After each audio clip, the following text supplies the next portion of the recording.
Estoy convencida de que eso lo ensayan en el espejo de casa. Esas sesiones de control no son improvisadas. Esa maligna que trata de hacer saltar por los aires la calma del señor cuerpo que aguanta como un campeón es realmente admirable. Tellado interpreta a un malote pasado de vueltas. Lo que pasa que en el caso de Tellado no solo ladra fuerte, sino que realmente se lleva los cachos y luego se los merienda detrás de la puerta, ¿no? Y entonces se pasó al otro lado y se pasó rápidamente jugando a lo que lleva jugando desde entonces, que es a ser el que más chilla, el que más ladra, el que más insulta, el que más titulares cosecha en este mundo de titulares malos en el que vivimos, ¿no?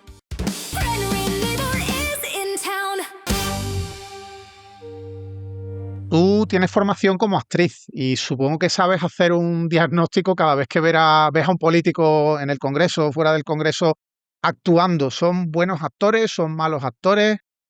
Bueno, pues hay de todo, hay de todo. A mí Esther Muñoz me tiene muy intrigada. A mí me tiene fascinado. A mí me tiene realmente muy intrigada, porque ese papel de mala malísima que hace, yo creo que eso está ensayado. Estoy convencida de que eso lo ensayan en el espejo de casa. Esas sesiones de control no son improvisadas. Esa maligna que trata de hacer saltar por los aires la calma del señor cuerpo que aguanta como un campeón es realmente admirable. Yo me sorprende porque me parece que hacía tanto tiempo que no veíamos a una mala tan de manual, tan de bruja de Hollywood de los años 50, que realmente, oye, en ese sentido me parece que es admirable lo que hace. Ah, qué guay, la has llamado tu bruja, no yo. Si lo hago yo sonaría machista y me diría de todo, como me decía antiguamente. Lección, ella interpreta a una bruja, esto me parece que no es cuestión. Y, y Tellado, que interpreta. Tellado interpreta a un malote pasado de vueltas. Es como, no sé, siempre ha habido de estos en política, ¿no? Todos los partidos han tenido siempre un perro mordedor. Lo que pasa que en el caso de Tellado no solo ladra fuerte, sino que realmente se lleva los cachos y luego se los merienda detrás de la puerta, ¿no? Me parece que, bueno, la historia de Tellado vale la pena estudiarlo un poco. Tellado empezó como periodista en Galicia, empezó trabajando con los nacionalistas, con el BNG y esta gente, fíjate qué curiosón, y vio que ahí no tenía una revista, no le iba muy bien, y entonces se pasó al otro lado y se pasó rápidamente jugando a lo que lleva jugando desde entonces, que es a ser el que más chilla, el que más ladra, el que más insulta, el que más titulares cosecha en este mundo de titulares malos en el que vivimos, ¿no? Entonces, él tiene muy claro lo que hay que hacer y está dispuesto a hacerlo tanto para un lado como para el otro. O sea, es el hombre que seguramente más ha insultado a Junts en la historia y, sin embargo, esta semana nos hemos comido que es un partido demócrata y que, bueno, y que aquello ya pasó y que el proceso está muy lejos y que ya pelillos a la mar. O sea, que no tiene Bueno, pero vergüenza. pero lo de Junts fue hace décadas, ¿no? Cuando se llevaban mal con Junts. Eso es antiguo. No, eso es muy reciente y la hemeroteca está muy fácil en Google, ¿no? Lo que pasa que ellos llevan en precampaña 4 años, ya la ven cerca, por activa o por pasiva, y se han dado cuenta de que a lo mejor solo con los votos de Vox no les vale y a lo mejor necesitan a Junts, o a lo mejor solo con Junts apañan. Entonces ya andan jugando a eso y seguramente, hay muchas más negociaciones de las que estamos viendo, Mm. porque si son capaces de hacer esta pantomima pública, es que hay, juego de fondo, ¿no? Que no estamos conociendo. Entonces, bueno, Puigdemont no consiguió todo lo que quería de este gobierno y probablemente está pensando que a lo mejor lo consigue del siguiente, si el siguiente viene de la mano de Feijóo. Joder, es que van a pasar del Puigdemont a prisión a Puigdemont ministro de Información. Yo qué sé, sí. Sí, a lo que haga falta. O sea, en realidad lo que nos llevan diciendo desde hace mucho tiempo, que es exactamente desde que perdieron de manera inesperada en el 2023, o antes incluso, porque a mí me parece que esto ya está más encanallado antes.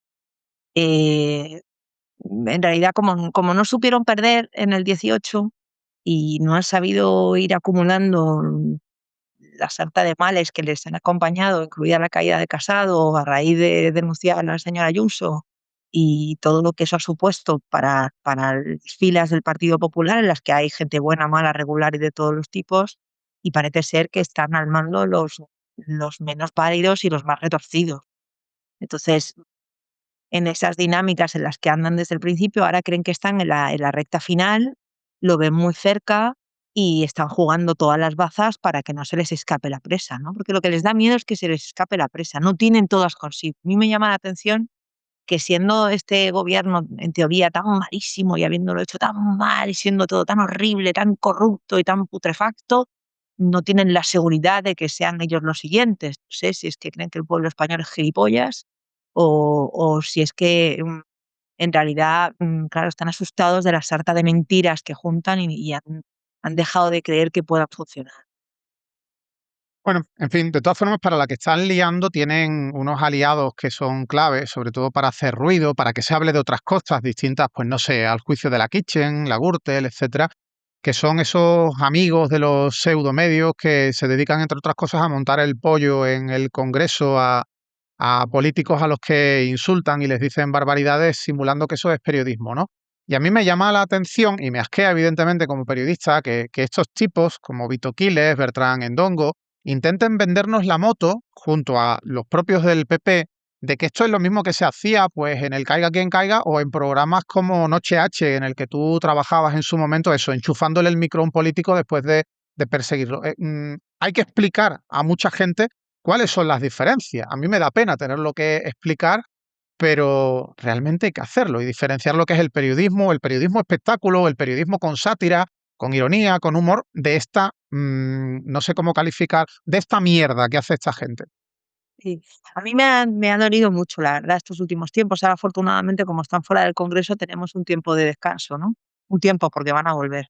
Pero ha sido doloroso ver cómo se confundía y cómo se pervertía el género y cómo además se pretendía meternos a todos en el mismo saco y justificar lo que hacían ellos con lo que hemos hecho otros en otras épocas.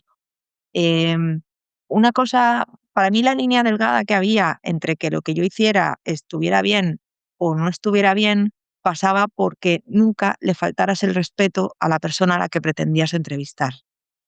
Eh, yo podía hacer la misma pregunta 6 veces y decirle: "Mire, usted no me está respondiendo", pero yo jamás le iba a faltar el respeto, jamás le iba a agredir, jamás le iba a empujar, jamás iba a hacer determinadas cosas que tienen que ver con la educación y con tener muy claro que además de lo que tú estás haciendo, tú estás dando un testimonio de un periodismo y de una manera de hacer que tenía que ver, por un lado, con lo que yo considero que había que hacer y por otro lado, con algo tan obvio como que si yo lo hacía mal, yo no iba a poder entrar en ningún otro sitio.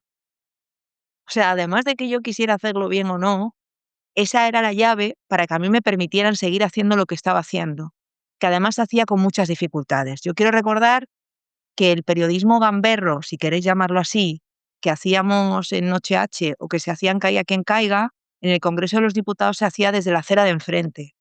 No teníamos acceso ni a la puerta. Tenías que gritar al político si quería cruzar a la acera de enfrente y en la acera de enfrente hacerle las preguntas oportunas mientras el hombre quisiera hasta que se fuera. Había actos a los que podíamos entrar, presentaciones de libros, este tipo de cosas sí, porque son publicitarias y te dejan entrar, pero otros a las que no, y tú estabas en una acera esperando a que el político se bajara del coche y tenías 2 metros hasta que entraba por la puerta para tratar de lanzarle una pregunta. Si quería, se paraba, si no quería, no se paraba, educación, respeto y todo lo demás, porque si no, la siguiente vez la Guardia Civil no te iba a dejar ahí, sino que te iba a poner en la acera de enfrente y ni siquiera ibas a tener esos 2 metros para poder hacer la pregunta. Quiero decir, que además de que yo creo que los que hacíamos eso en aquella época teníamos muy claro que esto había que hacerlo con educación, además era condición sine qua non para que nos siguieran dejando hacerlo. Entonces, esto ha dejado de ser así. Ya no es condición sine qua non. Esta gente no está en las aceras de enfrente, esta gente está metida en el Congreso de los Diputados y esta gente no hace periodismo gamberro a derecha e izquierda, que era lo que hicimos los que lo hicimos, sino que hacen partidismo claro, contundente, sin piedad, incluso cerrando mítines de campaña de los partidos políticos a los que representan. Yo no sé qué les pasó en el Congreso de los Diputados, lo intuyo, la información que tengo es que les dio miedo coartar la libertad de expresión de esta gente porque son muy chillones y muy victimistas y pensaban que eso podía jalear a determinadas masas y agrandar su base electoral en función a un cierto victimismo, pero por aquello de no parecer ser justos, porque hubiera sido simplemente decir, mire, estos no entraban, ustedes tampoco entran. Era muy sencillo. En lugar de jugar a la justicia y jugar a la pedagogía y jugar a la inteligencia social, que es a lo que yo creo que deberíamos jugar todos, jugaron a, oh no, cuidado, no vaya a ser que les agrandemos la torta a estos loquitos, vamos a seguirles un poco la pelota a ver si así los amaestramos. No son amaestrables, han demostrado que no lo son y que meterlos dentro era generar un cáncer en la vida parlamentaria, que es lo que se ha generado. Ahora han resuelto de una manera que es verdad que luego los tribunales no han ayudado a que se resuelva, porque en ocasiones anteriores, yo quiero recordar, hubo un periodista de OK Diario que se coló en el despacho de Pablo Iglesias, cosa que está terminantemente prohibida para los periodistas dentro del Congreso. Todas esas puertas están abiertas, los periodistas podrían entrar, podrían hacer robados todos los que están allí dentro, pero no se hacen porque hay determinadas normas dentro de la Cámara que todo el mundo cumple, como por ejemplo no grabar a los diputados comiendo mientras sorben sopa, mientras se sacan un moco. O sea, hay Ni en el cosas, ni en el baño, que a uno lo persiguieron hay hasta el cosas baño. que no se hacen, porque obviamente, primero, no se nos ocurrirían, y si a alguien se le ocurriera, sabe que si lo hace le van a echar. Bueno, pues estos señores han volado por los aires todas las normas más básicas y se han dedicado a reventar la vida parlamentaria. ¿Qué pasa? Que luego en tribunales, este señor de OK Diario, por ejemplo, que te comentaba, que grabó en despachos, hubo que revocarle el permiso para estar dentro del Congreso porque los tribunales decidieron que aquello, pues que tampoco era tan grave, que no pasaba nada y que estaba todo bien, ¿no? Entonces, al final todo vuelve al mismo sitio, ¿no?